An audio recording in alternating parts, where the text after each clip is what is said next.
The hands are turned in slightly like that. So if you brought them together they would touch, see that? So they're turned in slightly. On an inhalation you raise your hands and they turn in slightly. They come together and turn in. They're only about 2 inches apart here. And see how there's an angle going down like that's an in-breath.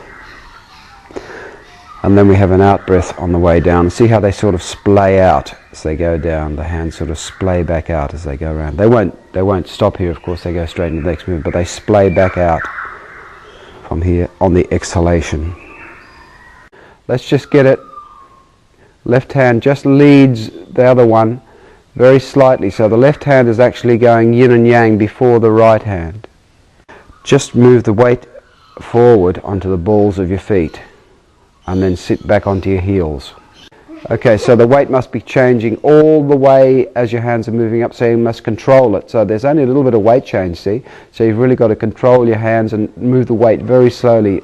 Now the weight's back. When you bring your hands up, you have to turn just slightly to the right as you bring your weight forward, and then you turn slightly to the left as the weight's forward, and then bring it back onto your heels like that. So you're actually doing a circle, like see your body's turning out to the right, out to the left as the weight comes forward onto your right toe, then the left toe, then the left heel, and then both heels together, you see. Now I want you to let your left hand slightly lead your right hand, just slightly. So watch, I'll do it very exaggeratedly here, but you don't do it like this, look.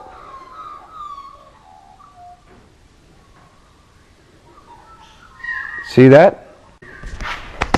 That's what you're doing. Do it again.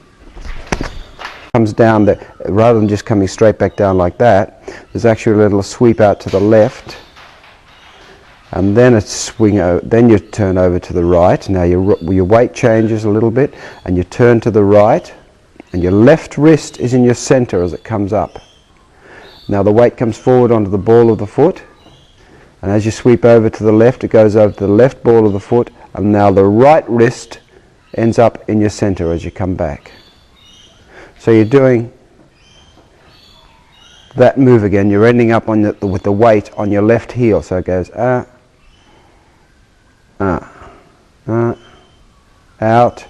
over, and back onto your left heel. And as you do that, there's an in-breath, out-breath. Now just watch my body.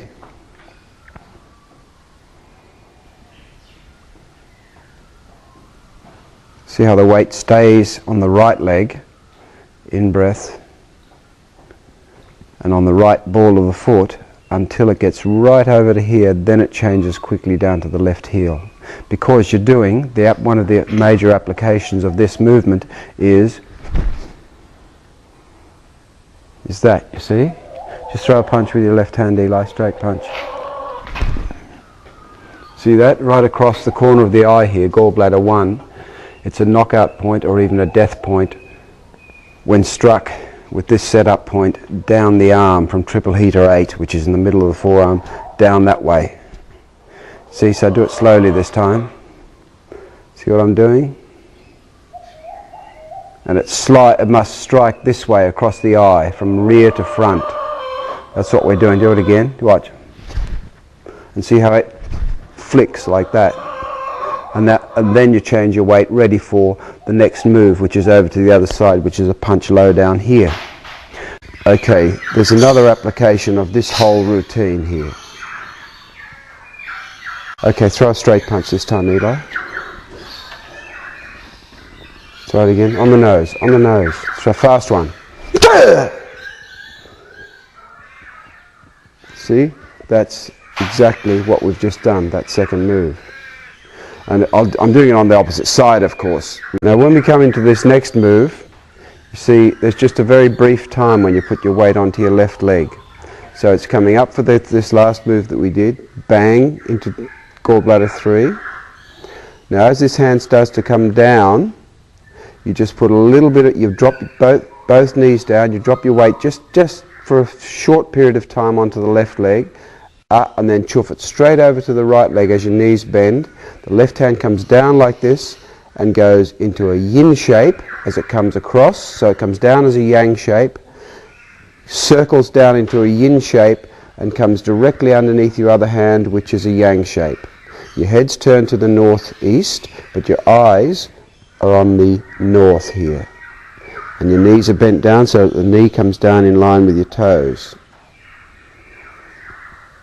And that's your out breath. Let's try that. In breath. The left hand, by the way, on this one, see that? The left hand slightly leads.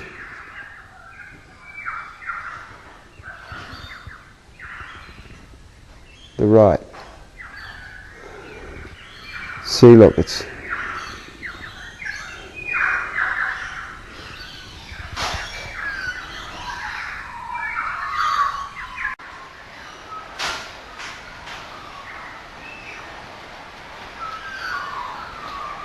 notice how the hands are yin and yang at this point.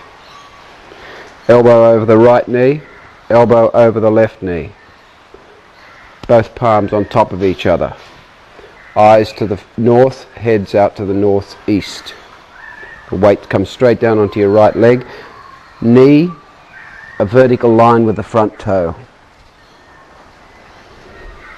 And exhalation. So that's what we've done. We've done one up roundhouse punch, bang.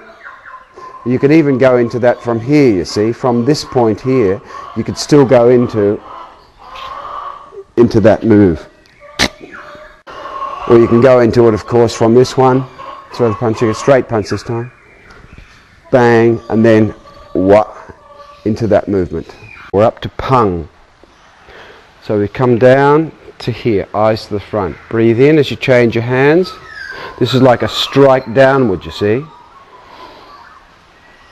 Roll your foot up, scrunch it under, place it down exactly where it is, or in that line. And now exhale as your hand comes straight up the middle. See how it's coming through the dragon mouth point. The fingers are coming through the dragon mouth point like this. Can you see that, Sand? The fingers are coming through the dragon mouth point like that. They don't quite touch, but they just come through. That activates colon 4 as you come up. So as it comes up, you exhale.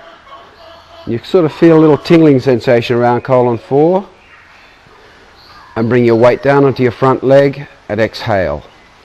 Now the distance of these hands here should be such that if I turn this way, if I were to bring them up and down, the bottom fingers would just scrape by. Left elbow over left knee, wrist in your center. Then it's right, left. Ah!